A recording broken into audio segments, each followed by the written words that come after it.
6월 3일 21대 대통령 선거가 22일 앞으로 다가왔습니다. 모두 7명이 대선 후보로 등록한 가운데 오늘부터 공식 선거운동이 시작됩니다.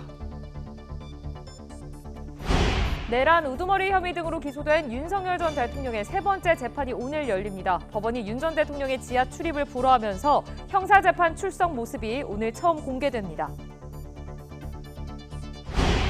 SK텔레콤이 오늘부터 실물 유심 교체 없이 같은 효과를 내는 유심 재설정 방식을 도입합니다. 하지만 가입자가 직접 매장을 찾아가야 서비스를 받을 수 있어 불편은 여전할 것으로 보입니다.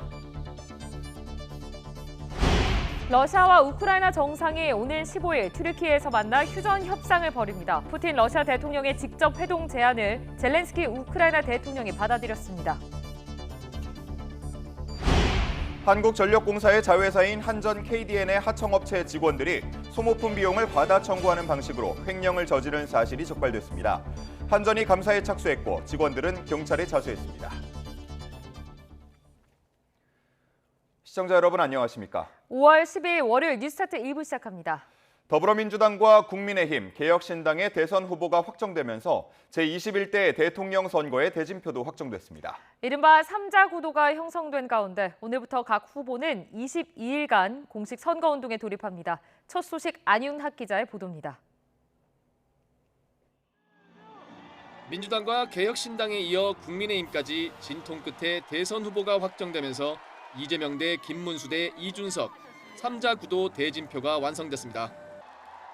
오늘부터 공식 선거운동이 시작되는 가운데 6.3 대선까지 치열한 본선 레이스가 펼쳐집니다. 이제 각 후보와 선거사무장, 사무원 등은 후보 명함을 배부할 수 있고 현수막도 게시할 수 있습니다. 또 오전 7시부터 밤 11시까지 공개 장소에서 연설이나 대담을 할 수도 있는데 확성장치는 밤 9시까지만 사용할 수 있습니다. 선거전이 본격화되면서 각 후보의 목표와 전략에도 관심이 쏠리고 있습니다. 먼저 윤석열 전 대통령 파면 이후 열리는 이번 조기 대선에서 가장 앞서 있다고 평가받는 이재명 후보가 우세한 흐름을 계속 이어갈지 관심입니다.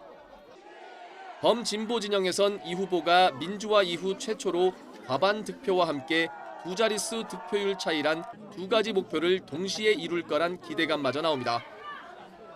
이번에는 정말로 색깔이나 연고 이런 거 말고 나라를 위해서, 나를 위해서, 우리 가족을 위해서, 이웃을 위해서 잘 일할 사람 꼭 고르세요.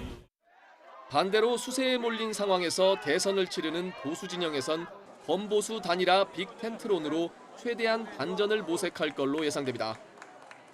하지만 단일화의 한 축으로 꼽히는 이준석 후보의 완주 의지가 워낙 강한 데다가 국민의힘 후보로 강한 보수색을 띤 김문수 후보가 확정되며 단일화가 사실상 어렵게 된 것 아니냐는 관측도 나옵니다.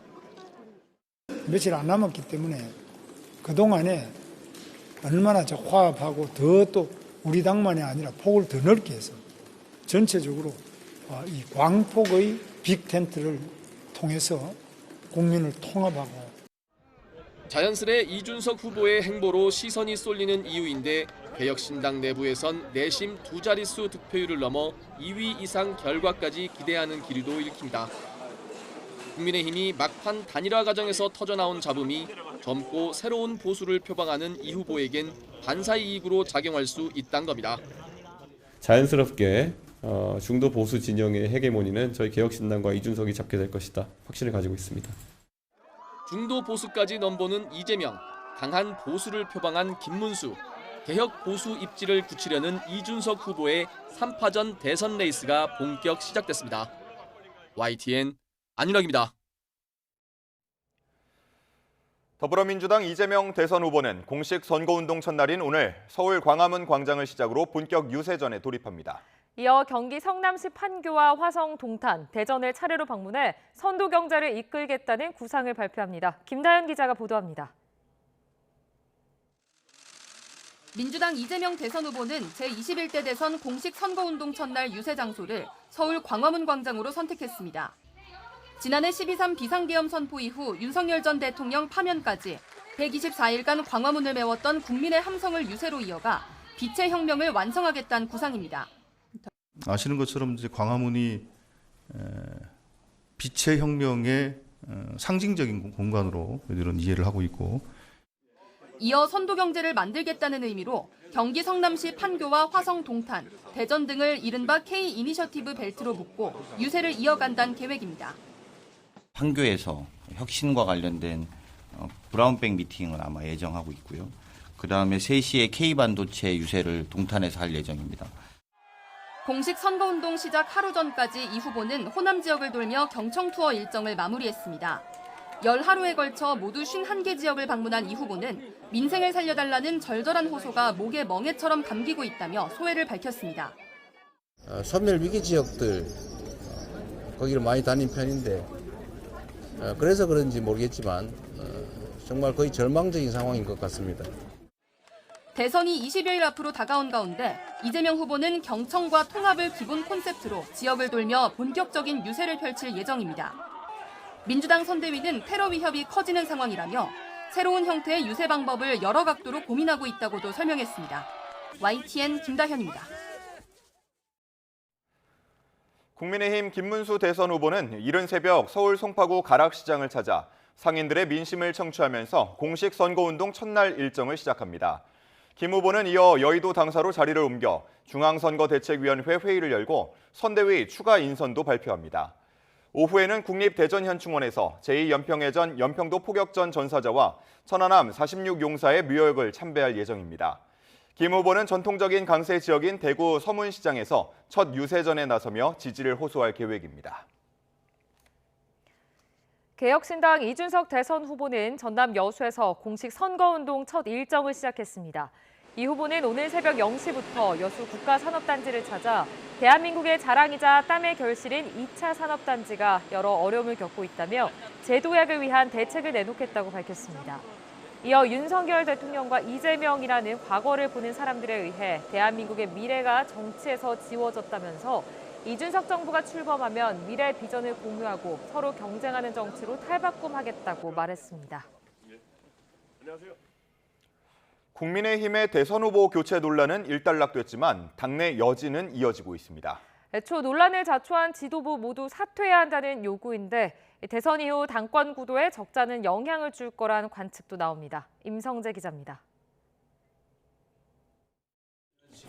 당에 의한 대선 후보 교체 논란 끝에 권영세 비대위원장이 사퇴했지만 당 안팎에선 남은 지도부를 향한 책임론 제기가 여전합니다. 주로 경선에 나섰던 인사들을 중심으로 권성동 원내대표까지 사퇴해야 한다는 요구가 이어지고 있는 겁니다. 탈당 뒤 미국으로 떠난 홍준표 전 대구시장은 이른바 권권 지도부를 직접 거론하며 경선판을 혼미하게 한 책임을 지라고 목소리를 높였습니다. 의원직 사퇴는 물론 정계에서 은퇴하란 날선 비판도 이어갔습니다. 경선판 이틀 전부터 결국 후보를 못 낼지도 모른다. 이 당은 결국 한 덩치 밀고 그 다음에 가처분 들어가고. 한동훈 전 대표도 친윤 쿠데타란 표현까지 써가며 지도부 공개 저격에 나섰습니다. 후보 교체 쿠데타가 실패했다는 이유로 그냥 퉁치고 넘어갈 순 없다는 취지인데 다른 한편으론 당원 가입을 독려하며 함께 친윤 구태 정치를 청산하자고 강조했습니다. 친한계로 꼽히는 일부 의원들도 정당 민주주의를 해친 지도부의 임기는 사실상 끝난 셈이라며 한 전 대표 발언에 힘을 실었습니다. 일각에선 대선 뒤 당권을 놓고 벌써 세대결이 시작된 게 아니냐는 분석도 나오는데 김문수 후보는 일단은 권 원내대표 교체론을 일축했습니다. 선거 기간 동안 전 의원님들이 선거운동에 전력을 다해 매진할 수 있도록 원내대표께서 역할을 해달라라는 취지의 말씀을 하셨습니다.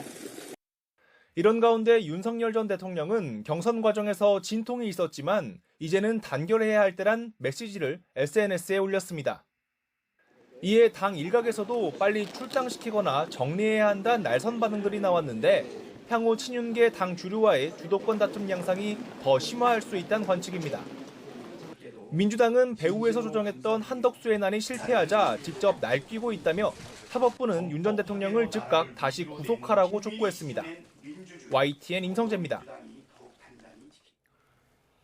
김문수 후보가 국민의힘 대선 후보로 확정되자 민주당은 즉각 거센 공세에 나섰습니다. 이재명 후보는 헌정 파괴에 동조한 행위부터 사과하라고 직격탄을 날렸고 당 차원에선 이른바 김문수 망언집도 공개됐습니다. 홍민기 기자가 취재했습니다. 공식 선거운동 돌입 하루 전 전남에서 막바지 경청 투어 일정을 소화한 민주당 이재명 대선 후보. 취재진과 만나 국민의힘 김문수 후보의 본선 진출을 축하한다면서도 날선 발언을 이어갔습니다. 내란 동조 세력 국민의힘에 내란을 비호하는 후보 이렇게 해가지고 어떻게 국민의 선택을 받겠다고 할 수 있겠습니까? 민주당도 김 후보의 본선 확정 하루 만에 기다렸다는 듯 파상 공세를 시작했습니다. 김민석 상임 공동선대위원장은 김 후보에게 윤석열 전 대통령 그리고 전광훈 사랑제일교회 목사와의 관계를 공개 질의하며 압박했고 전광훈 목사의 자유통일당과 연대하여 극우 빅텐트를 결성하고 나아가 통합신당을 만드는 것이 자연스러워 보이는데 선대위 공식 논평을 통해선 김 후보를 윤 전 대통령과 전 목사를 합친 혼종이라고 비난했습니다. 김 후보가 윤 전 대통령 탄핵에 반대하고 노동부 장관 당시 비상계엄 사태의 사과를 거부한 점을 상기시키며 내란 세력 대 헌정 세력의 선거 구도를 각인시키기 위한 의도로 풀이됩니다. 민주당은 과거 논란이 된 김 후보의 발언을 묶은 이른바 김문수 망언집도 공개했습니다. 지난 2011년 춘향전을 거론하며 성희롱성 발언을 한 것과 동성애 비하 발언 등 33건이 포함됐는데 이런 후보에게 나라를 맡길 수 있겠느냐고 반문했습니다. 이런 품성의 소유자가 대통령이 된다면 현재 대한민국의 상식, 가치, 그리고 국제적인 위상은 돌이킬 수 없이 추락하게 될 것입니다. 이에 국민의힘은 민주당이 망언 프레임을 씌워 정치 공세에 나섰다고 맞받았습니다. 망언집을 내밀기 전에 이 후보의 막말과 살인범 변호 전력부터 돌아보라며 국민이 알고 싶은 건 이 후보의 과거라고 지적했습니다. YTN 홍민기입니다.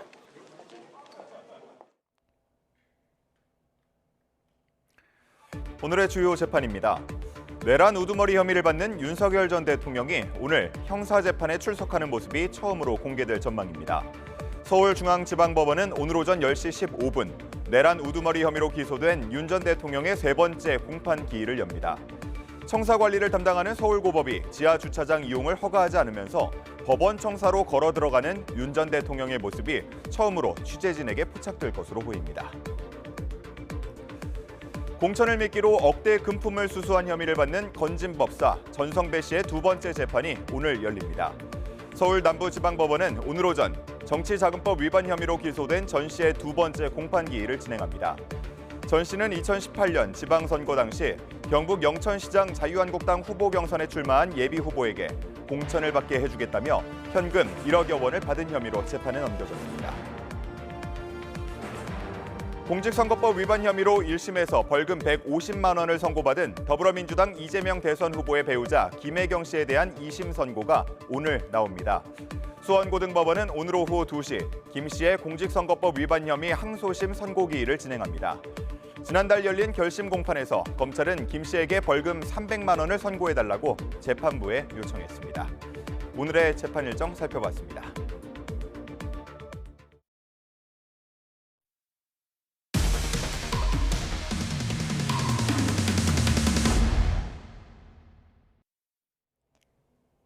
한국전력공사의 자회사인 한전 KDN의 하청업체 직원들이 소모품 비용을 과다 청구하는 방식으로 수년간 횡령을 저지른 사실이 뒤늦게 알려졌습니다. 한전과 한전 KDN 측은 자체 감사에 착수했고 횡령 혐의를 받는 하청업체 직원들은 경찰에 자수한 것으로 파악됐습니다. 김기수 기자가 단독 취재했습니다. 한국전력공사의 자회사인 한전 KDN의 한 하청업체입니다. 이 업체는 한국전력공사 충북본부와 한전 KDN 충북사무실의 프린터 등 전산 소모품을 관리해주는 역할을 맡고 있습니다. 그런데 이 업체 직원 2명이 프린터 토너 비용을 과다 청구하는 방식으로 업무상 횡령을 저지른 것으로 한전 자체 점검 결과에서 드러났습니다. 횡령 사실은 한전 본사가 지역별 소모품 집행 실적을 점검하던 중 이상 징후를 발견했고 관련 내용을 전달받은 한전 충북본부에서 자체 점검을 통해 횡령 사실을 확인했습니다. 익명을 요구한 제보자는 YTN에 이들이 저지른 횡령이 5년 동안 이어졌고 금액은 수억 원에 이를 것이라고 주장했습니다. 한전과 한전 KDN은 횡령 정황이 확인되자 자체 감사에 착수했고 해당 하청업체와의 거래도 전면 중단했습니다. 한전 측은 감사를 통해 정확한 피해 기간과 금액 등을 확인하는 한편 내부 관리 시스템에 문제가 없었는지도 점검 중이라고 설명했습니다. 횡령 혐의를 받는 이들은 각 기관에서 감사가 시작되자 최근 경찰에 자수한 것으로 확인됐습니다. 취재진은 이들의 입장을 듣기 위해 하청업체 관계자에게 수차례 연락을 시도했지만 답변을 들을 수 없었습니다. 하청업체 측도 이 사건과 관련해 아무런 이야기도 할 수 없다는 입장. 횡령 혐의자들이 자수한 내용을 토대로 수사를 벌인 경찰은 이들을 특정경제가중처벌법상 사기 혐의로 입건했습니다. 경찰은 한전 충북본부를 피해자로 불러 조사한 뒤 정확한 피해 사실과 규모 등을 파악할 방침입니다. YTN 김기수입니다. 낮과 밤의 일교차가 큰 가운데 전국 곳곳에서 화재가 잇따랐습니다. 대전에서는 연인을 살해했다며 자수한 20대 남성이 경찰에 붙잡혔습니다. 황보혜경 기자입니다. 시뻘건 화염이 목조로 된 사찰을 뒤덮었습니다. 어제 오후 3시 40분쯤 전남 여수 영취산에 있는 흥국사의 암자 도소람에서 불이 났습니다. 불은 3시간 반 만에 꺼졌지만 법당과 스님 생활 공간인 요사체 등 3동이 불에 탔습니다. 어제 저녁 8시쯤 광주 남구 봉선동에 있는 다세대 주택에서도 불이 나 주민들이 급히 대피했습니다. 이 과정에서 주민 4명이 연기를 들이마셔 병원으로 옮겨졌습니다. 비슷한 시각 경기 의정부시 아파트에서도 보조 배터리 폭발로 추정되는 불이 나 주민 100여 명이 대피했습니다.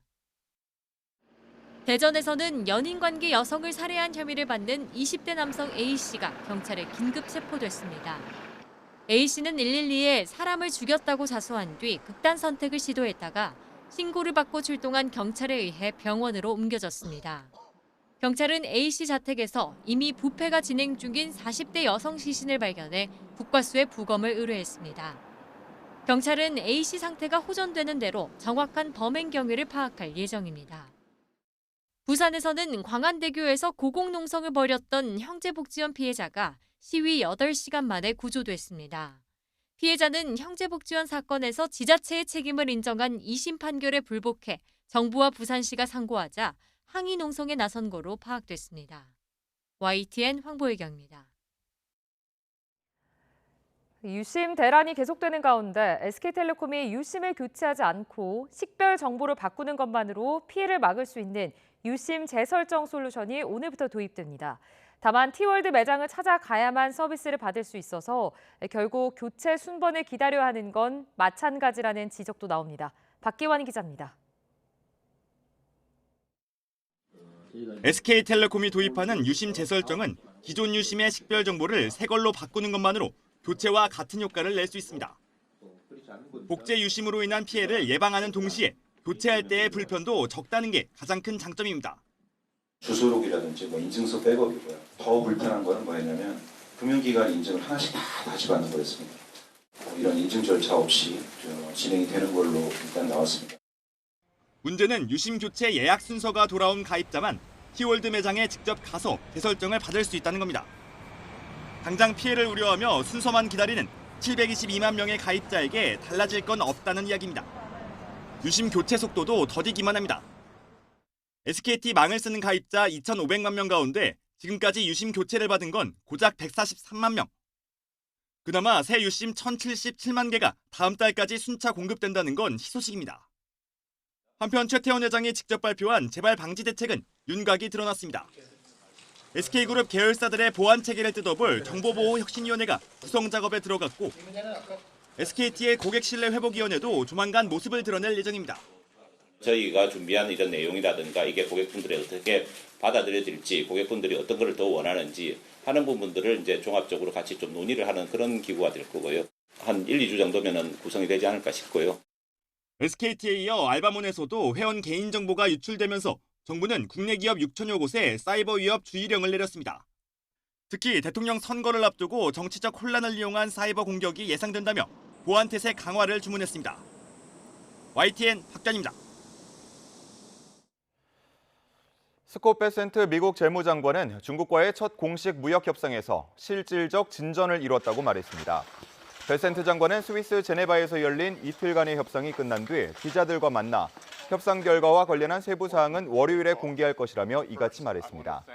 베센트 장관과 함께 협상에 참여한 제이미슨 그리어 미국 무역대표부 대표도 이틀간의 협상이 생산적이었다며 중국과의 의견 차이가 생각만큼 크지 않았다고 설명했습니다. 미국과 중국이 100% 넘는 관세를 부과하고 있는 가운데 열린 협상에는 미국 측에서는 베센트 장관이, 중국에서는 경제 실세로 불리는 허리펑 국무원 부총리가 수석 대표로 참석했습니다. 하워드 러트닉 미국 상무장관은 도널드 트럼프 대통령이 설정한 무역 상대국에 대한 10%의 기본 관세를 낮추지 않겠지만 국가별 협상에서 일부 무관세가 적용될 수 있다고 말했습니다. 러트닉 장관은 CNN과의 인터뷰에서 기본 관세는 10% 아래로 내려가지 않을 것이다. 그건 우리가 갈 수 없는 지점이라고 말했습니다. 다만 국가별로 상대국의 특정 문제들을 해결할 것이라며 예컨대 철강과 알루미늄, 항공기 부품의 경우 관세 없이 수입될 수 있다고 말했다고 밝혔습니다. 볼로디미르 젤렌스키 우크라이나 대통령이 블라디미르 푸틴 러시아 대통령의 직접 대화 제안에 응하겠다고 밝혔습니다. 젤렌스키 대통령은 현지 시각 11일 저녁 SNS를 통해 오는 15일 튀르키예에서 푸틴을 기다리겠다며 개인적으로 이번에는 러시아인들이 핑계를 찾지 않길 바란다고 밝혔습니다. 그러면서 우크라이나는 외교의 기반을 마련하기 위한 완전하고 지속적인 휴전을 기다리고 있다면서 살상을 지속하는 것은 의미가 없다고 강조했습니다. 앞서 푸틴 대통령은 이날 새벽 크렘린궁에서 기자회견을 열어 우크라이나 당국에 오는 15일 튀르키예 이스탄불에서 협상을 재개할 것을 제안한다고 밝혔습니다.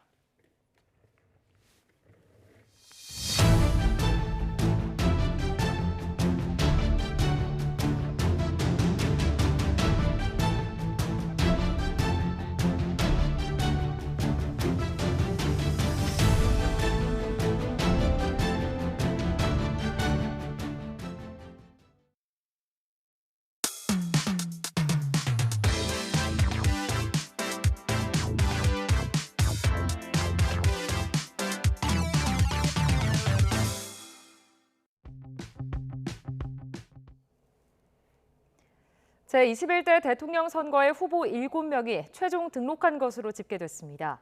중앙선거관리위원회는 대선 후보자 등록 마지막 날인 어제 국민의힘 김문수 후보가 추가로 등록 서류를 제출했다고 밝혔습니다.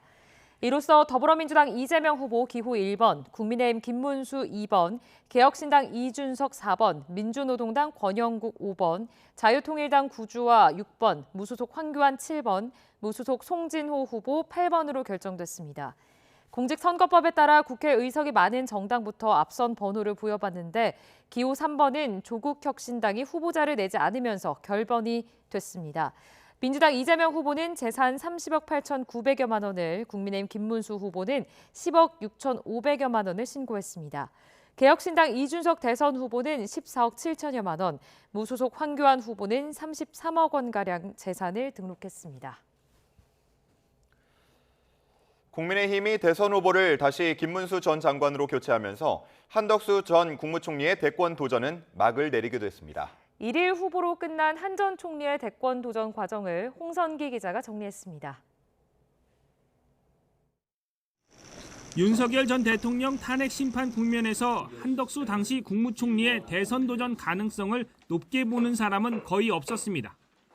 한 전 총리 역시 대통령 공백 상황을 안정적으로 관리하는 것이 자신의 마지막 소임이라고 강조했습니다.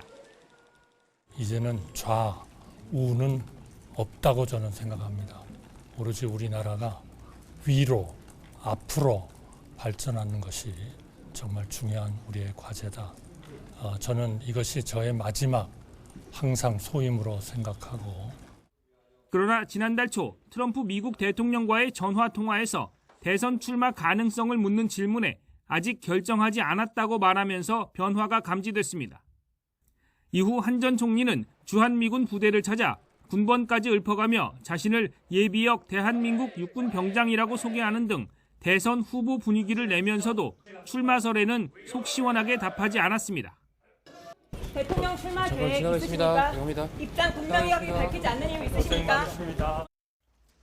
결국 한 전 총리는 공직자 사퇴 시한과 국민의힘 대선 후보 경선이 끝날 즈음에 맞춰서 총리직을 내려놓고 공식적으로 대선 출마를 선언했습니다.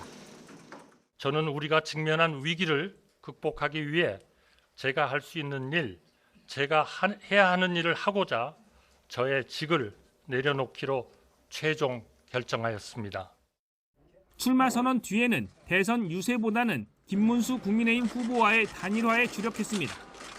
단일화가 되지 않으면 출마하지 않겠다고 배수진을 치기도 했지만 오히려 강한 반발을 샀습니다. 왜 다 끝난 다음에 나타나셔서 왜 당신 약속을 22번인데 안 지키냐 이렇게 청구서를 내미는 것은 청구서 아닙니다. 조금 문제가 아니죠. 결국 단일화 무산 뒤 당 지도부의 결단으로 심야 후보 교체가 이루어지면서 한 전 총리가 국민의힘 대선 후보로 선출되기에 이르렀습니다. 입당부터 대선 후보 선출까지 불과 몇 시간 만에, 그것도 새벽 시간에 초고속으로 진행된 겁니다. 그러나 국민의힘 당원 투표에서 후보 교체가 부결되면서 한 전 총리의 대권 도전은 1일 후보 경력과 함께 막을 내리게 됐습니다. YTN 홍선기입니다. 국민의힘 초선 김용태 의원이 후임 비상대책위원장으로 4선의 박대출 의원이 사무총장으로 내정됐습니다. 김문수 후보 측은 당내 개혁과 변화를 위한 공감대를 바탕으로 권성동 원내대표와 비공개로 만나 이 같은 사항을 논의했다고 밝혔습니다. 김 의원은 1990년생으로 30대며 그제 비대위에서 대선 후보 재선출 절차 의결 과정에서 반대표를 던졌습니다. 경남 진주갑 출신 4선 박대출 의원은 대선 실무 전반을 총괄하는 사무총장에 내정됐습니다. 더불어민주당은 소외되는 사람이 없도록 하자는 취지의 중앙선대위 사람 사는 세상 국민화합위원회 정책협약식을 열어 원팀 정신을 강조했습니다. 위원장을 맡은 당내 대표적 비명계 인사 박용진 전 의원은 국민이 바라는 가장 중차대한 과제인 내란 종식과 정권 교체, 비명과 친명이 어디 있겠느냐고 말했습니다. 이 후보도 영상 축사에서 대한민국은 김대중 전 대통령과 IMF를 극복했고 노무현 전 대통령과 지역주의, 권위주의 타파의 길을 열었고 문재인 전 대통령과 한반도 평화의 새 지평을 열었다며 새 전직 대통령을 모두 거론했습니다. 위원회의 명칭 속 사람 사는 세상은 노무현 전 대통령이 즐겨 썼던 표현인데 선대위에 국민화합위를 설치하고 박 전 의원을 위원장으로 임명한 것은 이 후보의 통합 의지가 담겼다는 평가도 나옵니다. 일본군 위안부 피해자인 이옥선 할머니가 건강 악화로 어제 별세했습니다. 향년 97세입니다.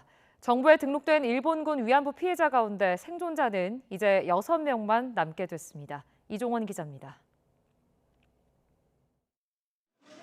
1928년 부산에서 태어난 이옥선 할머니는 6남매 가운데 둘째로 태어났습니다. 어려운 집안 형편 탓에 양딸로 들어간 집에서 심부름을 나간 길이 악몽의 시작이었습니다. 건장한 남자 2명이 무작정 할머니를 끌고 갔고 도착한 곳은 중국에 있는 일본군 비행부대였습니다. 당시 이 할머니 나이는 14살. 3년 동안 일본군 위안부 고초를 겪다가 광복을 맞았지만 고국 땅은 한참이 지난 2000년에야 밟을 수 있었습니다. 이듬해 일본군 위안부 피해자로 등록한 뒤엔 위안부 문제 해결을 위한 인권운동에 투신했습니다. 적극적인 해외 증언 등을 통해 일본군의 만행을 세계인에게 알렸고 일본 정부를 상대로 직접 법원 문도 두드렸습니다. 칼 맞고 매 맞고 고통을 많이 받았어요. 그러면 그 사람들이 사죄하고 배상을 하면 얼마만큼 우리를 주겠습니까? 우리는 10억을 받아도 모자랍니다. 이 할머니 별세로 정부에 등록된 일본군 위안부 피해자 가운데 생존자는 이제 6명만 남게 됐습니다. 이 할머니 빈소는 용인 신라관에 마련됐고 할인은 14일입니다. 그토록 외쳤던 일본 정부의 공식 사죄는 끝내 받지 못한 채 이 할머니는 생전 뜻에 따라 인천 앞바다에서 영면에 들어갈 예정입니다. 나 어린 거 천 모르는 거 모두 끌어갔거든. 끌어가다 뭐라는가 다 죽겠지. 그런 거 생각하면 우리가 용서할 수가 없지. YTN 이종원입니다. 한 줄 뉴스입니다. 미국의 무역과 통상 정책을 총괄하는 제이미슨 그리어 무역대표부 대표가 이번 주 방한하면서 한미 고위급 접촉이 이루어질지 주목됩니다. 이재용 삼성전자 회장이 내일부터 17일까지 일본 오사카에서 열리는 만국 박람회 한국의 날 행사에 참석합니다. 스타벅스가 코로나19 시기 단축했던 매장 영업시간 정상화에 나서면서 이달 중순까지 매장의 80%가 운영시간을 오후 10시까지로 연장한다고 밝혔습니다. SK그룹 최태원 회장이 SK텔레콤 해킹 사고 이후 그룹 내 보안 강화 대책으로 발표한 정보보호혁신위원회 구성을 위한 준비 작업에 착수했습니다. 돼지고기 수요가 늘면서 국내산 삼겹살 가격이 1년 사이에 7% 가까이 오른 것으로 나타났습니다. 지금까지 한 줄 뉴스였습니다. 세계 13위 경제 대국인 우리나라가 지난 1분기에 마이너스 0.2% 성장이라는 초라한 성적표를 받아들었습니다. 지금까지 성장률이 발표된 19개국 중 최하위였는데 2차 추가 경정 예산이나 금리 인하 등 특단의 대책이 없이는 올해 1% 성장도 어려울 것으로 보입니다. 류환홍 기자가 보도합니다. 비상계엄에 이은 탄핵 정국과 그에 따른 정치적 혼란상이 장기간 내수 침체로 활력을 잃은 한국 경제를 뒷걸음질치게 만들었습니다. 한국은행이 지난달 발표한 올해 1분기 우리나라 실질 GDP 성장률은 예상치 0.2%가 아닌 마이너스 0.2%로 추락했습니다. 지금까지 1분기 성장률을 공개한 19개 국가와 비교했더니 19위로 최하위였습니다. 역성장을 한 국가가 세 나라였는데 우리나라는 그중에서도 맨 꼴찌였고 일본도 마이너스 0.1%로 추정되는데 우리나라보다는 위입니다. 지난해 1분기만 해도 우리나라 경제 성장률은 주요 37개국 중 6위였는데 2분기 이후 하위권으로 추락했고 올해 1분기는 최하위권이 될 것으로 전망됩니다. 정치적 불확실성 정도가 이전 경험에 비해서 되게 컸고요. 그 기간도 매우 길었고요. 그다음에 이제 3월로 오면서 미국 그 관세 정책 예고에 따른 대외 불확실성이 커지면서 이제 그런 상황이 또 이제 예상치 못한 이런 사건들이 터지면서 지난해 2분기 이후 우리나라 경제 성장률은 4분기 연속 0% 언저리에 머물고 있습니다. 올해 연간 성장률도 당초 예상인 1.5%가 아닌 0%대가 되리란 전망이 유력합니다. 이에 따라 6월 3일 대선 이후 새 정부가 출범하면 추가 경정 예산 편성이 불가피하며 한국은행의 기준금리 인하 속도가 빨라질 것이란 기대가 커지고 있습니다. YTN 유환홍입니다. 국내 최고의 3세마를 가리는 코리안 더비에서 진겸 기수가 고삐를 잡은 오아시스 블루가 우승을 차지했습니다.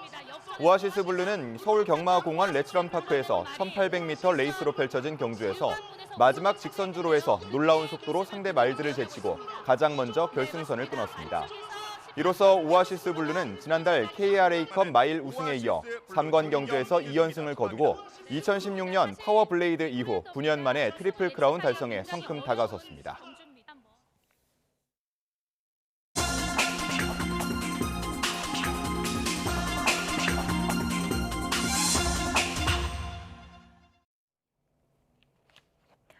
오늘의 글로벌 픽입니다.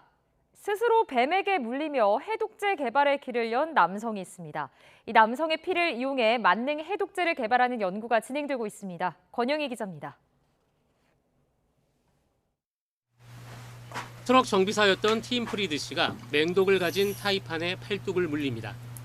90분이 지나자 물린 자국이 부풀어 오릅니다. 18년 동안 코브라와 블랙 맘바 등 치명적인 독사에게 200번 넘게 일부러 물렸습니다. 뱀독에 대한 면역력을 키우기 위해서입니다.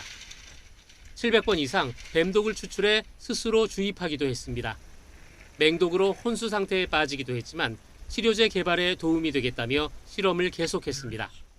So at that point I decided I have to reach out to every scientist on the planet, which I did. Reached out to a lot of them. Can you study me? What can we do to save people from snakebite? 이런 노력은 생명공학 연구팀과 연결됐고 본격적인 연구가 진행되고 있습니다. 연구팀은 프리드 씨 혈액에서 항체를 추출해 세계보건기구에서 가장 치명적인 뱀으로 분류한 19종을 선정해 쥐를 대상으로 실험했습니다. 13종에서 완벽한 해독 효과를 보였고 나머지 6종에서도 일부 해독 효과가 있었습니다. 해독제가 상용화되려면 더 많은 연구와 다양한 임상 실험이 필요합니다. We have antibodies produced in human that might save other humans moving forwards in terms of a universal antivenom. 이 실험은 한 개인의 극단적인 헌신이 과학 발전에 기여할 수 있다는 가능성을 보여줬지만 방식의 윤리성 문제도 제기됩니다. 매년 14만 명이 독사에 물려 숨지고 신체 절단 같은 장애를 입는 경우는 3배나 더 많습니다. YTN 권영입니다. 일론 머스크 테슬라 최고 경영자가 $500만, 우리 돈으로 70억 원에 미국 영주권을 판매하는 골드카드의 전산 시스템을 시험 중이라고 밝혔습니다. 머스크는 골드카드에 대한 SNS 게시물에 우리는 시스템의 정상 작동을 확인하기 위해 조용히 테스트를 진행 중이고 테스트가 끝나면 대통령의 발표와 함께 공개될 것이라는 답글을 달았습니다.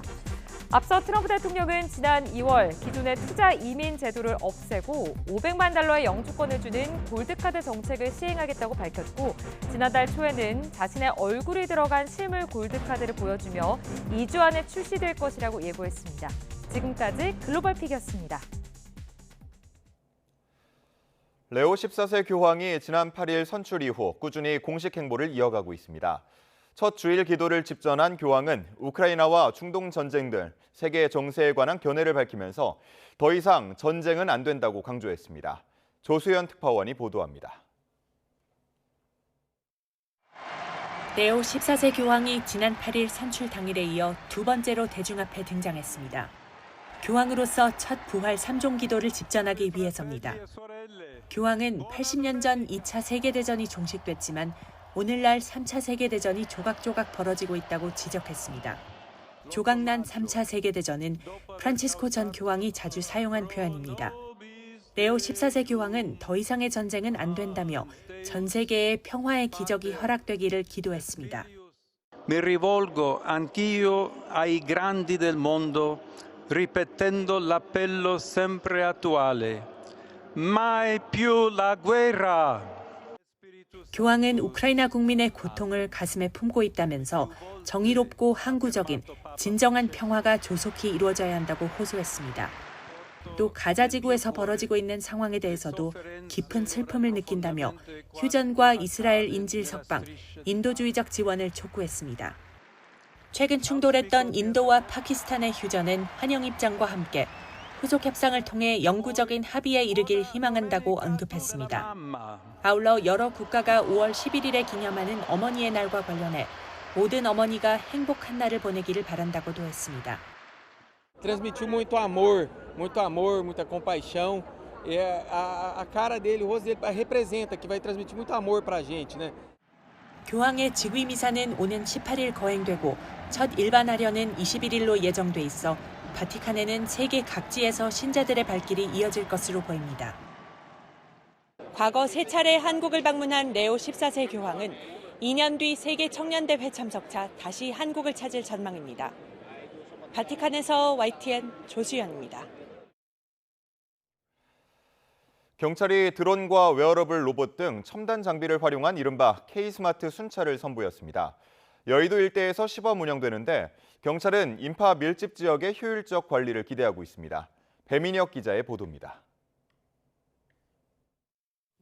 한강변 CCTV가 닿을 수 없는 상공으로 카메라를 장착한 드론이 솟아오릅니다. 일대 상황이 한눈에 내려다 보이는 부감 영상은 관제차에 실시간 전송돼 방범 자료로 쓰입니다. 땅에선 웨어러블 로봇을 착용한 경찰관들이 보보 순찰을 벌입니다. 20kg 배낭이 12kg으로 느껴지는 근력 보조 장치로 더 오래, 더 넓은 곳을 돌아볼 수 있습니다. 경찰은 다음 달 30일까지 서울 여의도 일대에서 이른바 K-스마트 순찰을 시범 운영합니다. 순찰 드론은 열화상 카메라뿐 아니라 자동 추적 기능이 탑재돼 풀숲으로 숨은 범죄 용의자도 신속히 발견할 수 있다고 설명했습니다. 또 전기 자전거와 경찰 순찰정도 도입해 기동성을 높였습니다. 한강공원 등이 위치한 여의도 일대는 2분기에 치안 수요가 늘어나는 특징이 있습니다. 주말 여의도 일대를 시민 여러분이 안심하고 즐길 수 있도록 최선을 다할 예정입니다.